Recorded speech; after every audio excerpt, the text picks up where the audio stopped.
So here I am, it's the morning of Wednesday the 12th of June 2024 and we're just waiting for the arrival of Daniel Graham and Adam Carruthers, the two suspects believed to be involved in cutting down Sycamore Gap tree on the 28th of September 2023.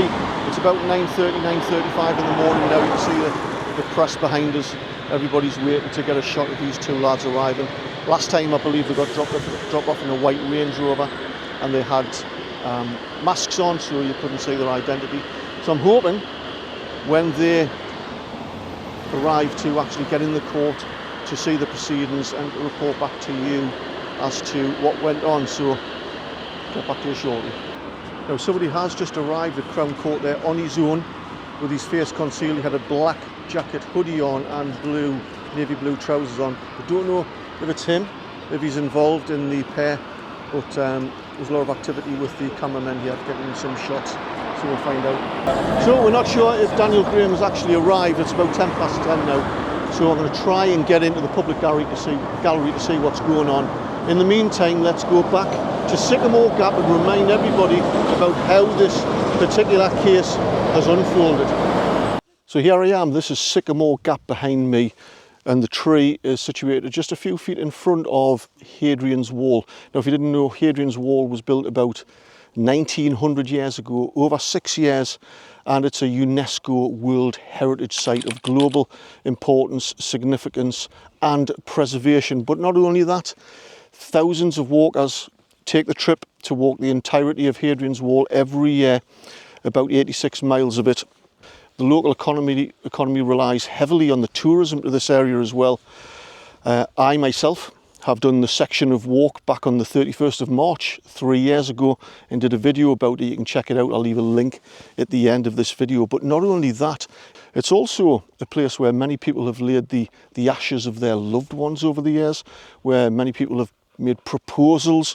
Some have found deep religious and spiritual meaning from this particular site here, but also not least because it was in the 1991 film Robin Hood, Prince of Thieves with Kevin Costner. So this particular spot and the tree that did stand there for about 300 years or so is of huge significant importance, and you can see why the global community were absolutely outraged, and so was I when I heard that on the early hours of the morning of Monday the 28th of September last year, some idiot or idiots come out of spite or vengeance or revenge came here to cut that tree down. It absolutely beggars belief why somebody would do that.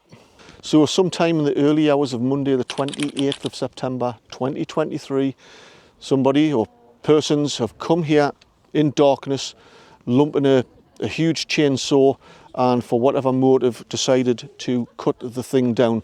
Later that day, of course, Northumbria police were alerted and they sent their crime scene investigation team here to preserve the scene and to start gathering evidence. But who did it? Where did their inquiries take them initially? Well, initial investigations led the police to a local man, a 69-year-old retired lumberjack called Walter Rennick, and he lives at a place called Planky Mill, about 8 miles in that direction. And he had been evicted from his home just about 7 days earlier after losing a long-standing court battle with the landowners, the Jesuits of Britain. Now, next to his family home, he had a campsite just adjacent to it, and part of the reasons he and his family were evicted from that premises was he was allegedly running an unauthorised campsite, and the campsite had been the subject of quite a few complaints of antisocial behaviour. So as you can imagine, Walter Rennick was immediately in the frame with a motive to have some involvement in the cutting down of the tree at Sycamore Gap here. Of course, he was arrested with an unnamed 16-year-old, and during the course of those inquiries it was decided that the police didn't have any evidence to charge him with an offence, so he was released with no further action, as was the 16-year-old. Now you can just begin to imagine the mammoth operation that was now unfolding for Northumbria Police, the amount of time and resources that would have been invested in trying to find the culprits and put them in front of the court. And whilst Walter Rennick and the 16-year-old were on bail, there were some developments, because for reasons that are not apparent that we don't know at the moment. Inquiries led the police to make 2 further arrests. One was Daniel Graham, aged 38, from Grinsdale, just northwest of Carlisle, and another man, a 31-year-old called Adam Carruthers, who lived in nearby Wigton. And they've been on bail now for several months, since October, and appeared at Newcastle Magistrates Court on the 15th of May. Now, when these 2 men were arrested in October, probably in conjunction with officers from Cumbria Police, you can imagine it was a very thorough and precise operation to get these 2 men in, because when they were arrested, their homes would have been searched, any vehicles associated with it would have been searched or seized, their mobile phones would have been seized. Any garages or lockups would have been searched as well, and anything the police investigators could find that could link them to the crime and the crime scene would have been seized. So you can just imagine how big that operation was. So on the 15th of May, both suspects appeared at Newcastle Magistrates Court. You might have seen it on TV. Daniel Graham, he had a black ski mask on with sunglasses, and Adam Carruthers had some sort of all-in-one mask over his head. Now, during that court appearance, that was just a plea hearing for them to give a plea as to whether they were guilty or not guilty. Daniel Graham, he pleaded not guilty, but Adam Carruthers made no plea. Now, the District Judge Zoe Passfield did say in court that this case is too serious to be heard in magistrates, and that is why I'm sending this case to Newcastle Crown Court. That was after hearing the prosecutor's view, Rebecca Brown, who said this is a complex case with unusual features. There is a large amount of expert evidence, which includes botany, cell site analysis, ANPR, and image enhancement. So now we begin to get a picture of the complexity and how long this would have taken police investigators to put this particular case together, which was headed by Detective Chief Inspector Rebecca Fenny of Northumbria Police. Now, of course, I should have mentioned that both suspects have actually been charged with 2 offences each in a joint enterprise of criminal damage. Criminal damage to the tree, which through a scientific process called CAVAT has put the valuation of the tree and its damage to precisely £622,191. And the other charge of criminal damage is damage to the wall when the tree toppled on top of it, and that CAVAT system has put the value of the wall damage to £1,144. Now, the maximum sentence, taken in the gravity and emotional distress of this particular crime, carries a maximum sentence of 4 years. And the CAVAT system was summed up by the prosecutor within the Crown Prosecution Service as being of causing serious distress, causing serious consequential economic or social impact of the offence, in addition to the high value damage. So let's break down the evidence that was mentioned by the prosecutor Rebecca Brown in court. This expert evidence, she mentioned first of all cell site analysis. If you don't understand what cell site analysis, it's a digital system of geolocating a telephone at the moment that it was used, either to make a phone call or a text message, because when that happens, the signal bounces off nearby masts, and experts can kind of triangulate those masts that were used in that particular transmission to give sometimes a precise location, a geolocation of where that phone was when it made the phone call or the text message. Sometimes within a few metres, sometimes it might be within a street or two, or something a little bit wider.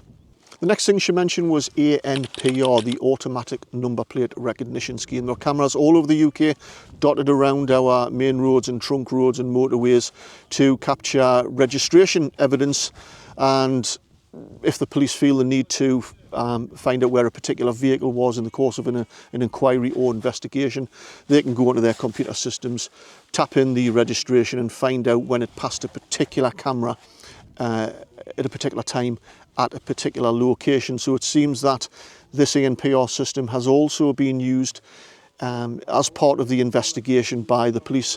Now, another thing that was mentioned was botany. Now, of course, trees and plants have DNA, so evidence would have been, as part of the preservation and gathering process, evidence of the tree and the sapling and the sawdust. and other parts of the tree would have been seized and taken away and sent away to, I don't know where, but world botany experts who can then extract the genetics of that particular tree and establish its DNA, because that's crucially important, going back to the house searches and the car searches, the clothing that would have been seized, and possibly any tools that were used as part of it that was seized, and any fragments of that DNA that was found with the suspects and their belongings, if that's happened, can be matched to the genetic evidence that was seized from the scene here. And another thing that was mentioned was image enhancement. She didn't specify, or that I know of. I'm not sure if that means image enhancement of the ANPR photograph for when the vehicle passed the camera, to have a clearer image of the person or persons in the car or cars, or if they went even bigger than that, that might even mean satellite image enhancement, and that would have been absolutely unbelievable if that's happened, because I believe on the night it was a clear night, it was a full moon, because then satellite imagery would be able to marry up and match through ANPR. If they've got a particular vehicle passing a camera en route here at a particular time, match that with, I don't know if I'm talking pure fantasy here, satellite imagery could have the vehicle coming up to this location, because there is a track here where vehicles can get right up next to the tree trunk. I should mention as well that saplings have been taken from the tree that has been taken away to a secure location, and they're currently, my understanding, is being grown, and within about 12 months or so can be replanted to grow the Sycamore Gap tree again. So that's where we are at the moment. Detective Chief Inspector Rebecca Fenny, her team, everybody involved, the crime scene management team, if Cumbria police were involved as well, everybody in conjunction, working in partnership and as a team with National Heritage as well, everybody that's been cooperating with the inquiry and giving evidence and providing statements. This is one huge operation, and you just have to take your hat off so far to getting these two individuals at court, because they, along with the CPS, will firmly believe they have the right men who did this catastrophic crime. And you can just imagine the amount of evidence that was passed through to the senior prosecutors of the CPS, who then, when they've reviewed all of the evidence, they are of the firm belief, in order to get it to court, that they have a realistic prospect of conviction and that it's in the public interest.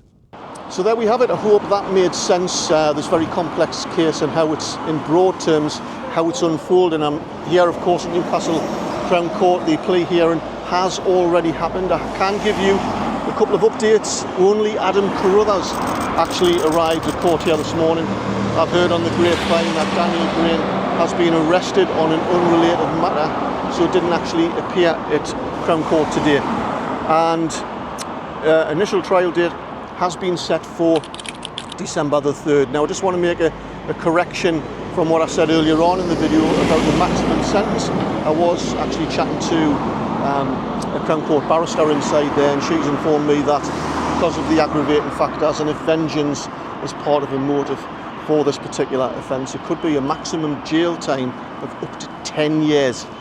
And I'm almost certain that the police and the CPS will be convinced that they have the right men, and I hope, well, whoever's done it, and if it's them, that they get the absolute maximum prison sentence for what they've done, because it's an absolutely despicable crime, an environmental crime, a cultural crime, a crime of history and heritage that's just shocked the world. And personally, I'm absolutely disgusted, so I hope they absolutely make an example of them and throw the book at them. So I hope you found that video informative. Let me know your thoughts in the comments below about this particular case. I'm sure when it goes to trial, we're going to find out a lot more detail about what the motivations were. There might even be one or two twists and turns that we haven't heard about yet. So it's all going to be very interesting. So that's the end of it for me. If you enjoyed the video, don't forget to give us a thumbs up. I'll catch you next time.